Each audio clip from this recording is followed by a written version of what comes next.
Simply Safe's smart system protects every point of access. SimplySafeColin.com. Free shipping, 60-day money-back guarantee. SimplySafeColin.com. So in Best for Last today, Antonio Brown, the deal's going to get done in 36 hours, and I thought I'd play a game. There's a lot of people talking about it. So I take all 32 teams, and through a process of elimination, who am I left with? A very common sense feel to how the process works. And so here are all 32 teams in the NFL, in order, mostly not. And so let's start eliminating NFL teams. So step one, the teams that are too close for comfort. They're not going to trade them to the Bengals, Browns, or Ravens in division. They don't want to see Antonio Brown walk into Pittsburgh and light them up every year. And I also include New England in that group. They're your number one big boy championship rival. So let's just take out the too close for comfort teams, Bengals, Browns, Ravens, Patriots. We're down to 28. Rumored to not be interested. The Broncos have said not interested. Arizona publicly has said not interested. And stories leaking from the Jets, not interested. When you come out and tell me publicly you're not interested, you don't need to do that. So that leaves us with 25 teams. They're just not interested. Step three, they've already got a number one receiver. Why create dissension? The Chiefs have Tyreek Hill. The Giants had Odell. The Vikings have Stephon Diggs. The Texans have DeAndre Hopkins. Chargers have all sorts of good receivers, including Keenan Allen. The Bucs have Mike Evans. The Falcons have Julio Jones. The Saints have Michael Thomas. And the Cowboys have Amari Cooper. They've already got a receiver, in many instances, an expensive one that is not an area of need. And Antonio Brown, frankly, probably not great having to share the spotlight. So now we're down to 16 teams. Step four, these teams are obviously rebuilding, and they've got lots and lots of needs, offensive line, defensive line, and we just don't think they'd spend big money on a wide receiver. Dolphins, Bills, Raiders, Redskins. Okay, the Redskins have a lot of needs. They need a quarterback, and my guess is they may move up, one of the teams to move up to get Kyler Murray and give up a bunch of picks. I don't think the Dolphins, Bills, Raiders, or Redskins. I think they've got different plans, either rebuilding, accumulation of picks to rebuild. I don't think they fit. Number five, they've already spent too much money, teams. Eagles, Rams, Jags, Bears. They don't have a lot of room. They spent a lot of money. Rams, Jags. I mean, the Rams yesterday got rid of a couple guys, Mark Barron, and they moved a little cap space. But it seems to me these teams just don't have enough room. That leaves us with 8 teams left. This is step 6, hard-ass head coach. Just doesn't seem like a coach that wants to deal with AB's nonsense. Tennessee Titans, Mike Vrabel. The Detroit Lions, Matt Patricia. And Kyle Shanahan of the 49ers. Those guys, they can struggle at times with coaches. They struggle with the media. I don't think they really work. That's 5 teams left.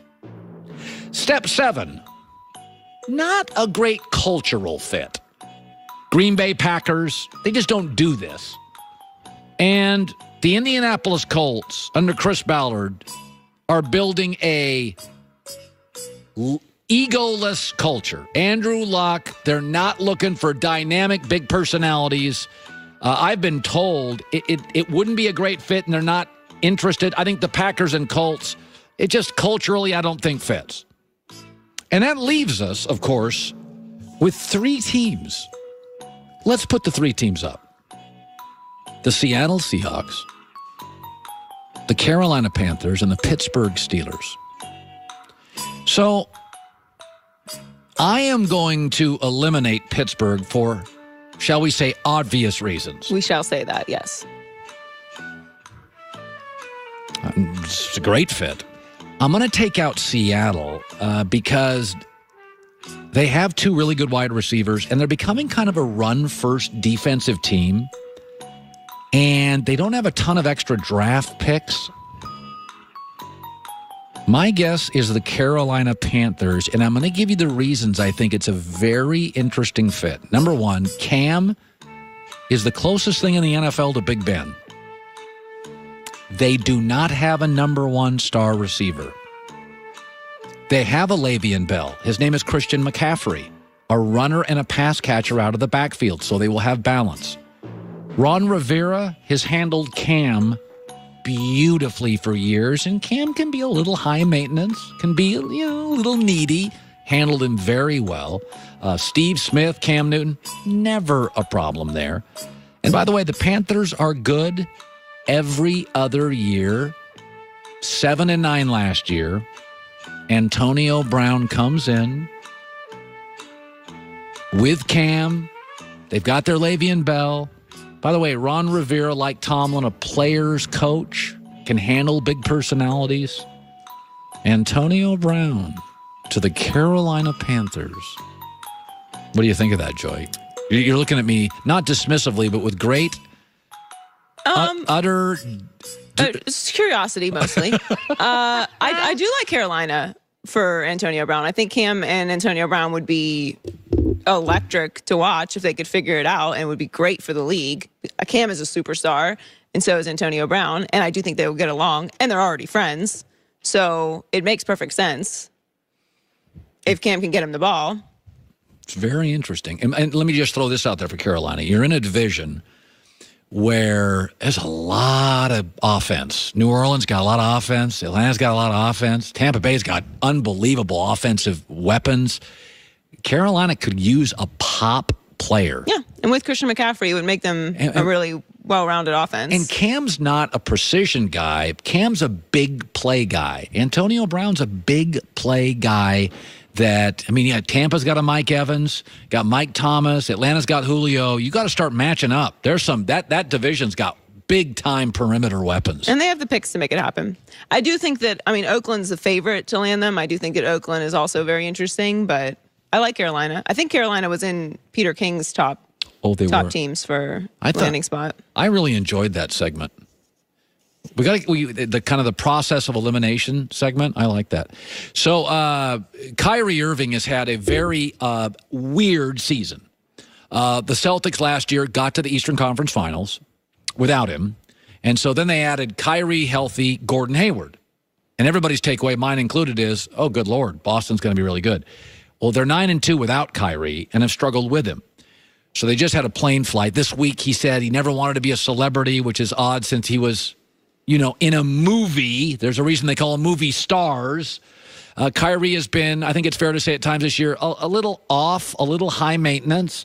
Apparently they solved some of those problems 2 nights ago on a flight to the Bay Area, 6-hour flight from Boston. Danny Ainge, Kyrie Irving. But Charles Barkley this morning was on the other network, and he was asked about sort of Adam Silver's opinion the other day, where Adam Silver came out and said, my stars are unhappy. It's amazing how many star players I talked to in the NBA, said Silver, are really unhappy.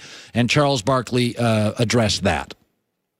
I've never seen a person so miserable, to have so much success, to have the world in the palm of his hand. He's going to make $40, $50 million a year for the next 10, 15 years. He's already won a world championship. He's in the movies. But he's got to be one of the most miserable people I've ever seen. Like I say, we can all get on television and complain about, oh, I can't wait to get away from this. Like, no, we're paying you $40 million a year. That's just how this thing works. It was interesting how many people reacted. Barkley's very old school. Nothing wrong with that. It is weird when the NBA commissioner says, I can't believe how many of my stars are unhappy. As we said yesterday, it's going to kind of fall on deaf ears with a lot of people. Because I think a lot of people, the one thing, let's say you make a bunch of money and you're an engineer or you're a stockbroker or whoever makes money, aerospace, you tend to put in a lot of hours. It's a grind.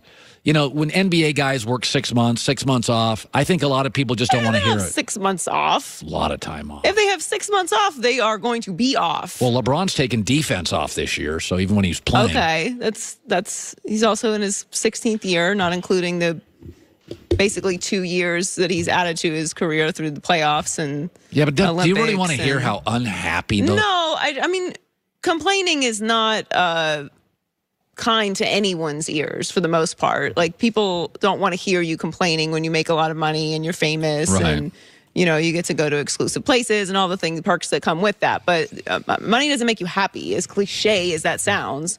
There are pressures and things that are involved in Kyrie's life that you and I and everyone else cannot understand because we are not in that position. Well, money doesn't buy you happiness, but it is a good down payment. It is, and I'm not dismissing that. And I would like to see what having $50 million does to make me more happy, if that's the case. Like, of course, everyone wants more money and everyone wants to be successful, and there's different things that motivate different people. But I'm just saying, it's not. You don't know what someone's going through. It's very easy to say, like, oh, you should just be happy. You don't know what anyone's going through. Yeah, I guess. Is it a bummer when I put perspective on things? I don't know. No, I think Barkley's whole Barkley's takeaway is you're making a bunch of money, be happy. I get that. I think. But that's not life. It's not that simple. There are a lot of miserable rich people. Exactly. A lot of them. That's not how things work. I've never met one myself, but I've heard there's a lot of miserable rich people. I was around a bunch of kind of rich people this weekend. I was at a charity event in Colorado, American Air, cystic fibrosis. They seem to be really happy. They were skiing and drinking wine and helping an amazing cause.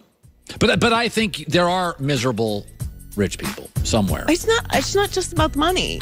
Yeah. That's not even what Kyrie's talking about. I think if you asked Kyrie, he would keep it real about that.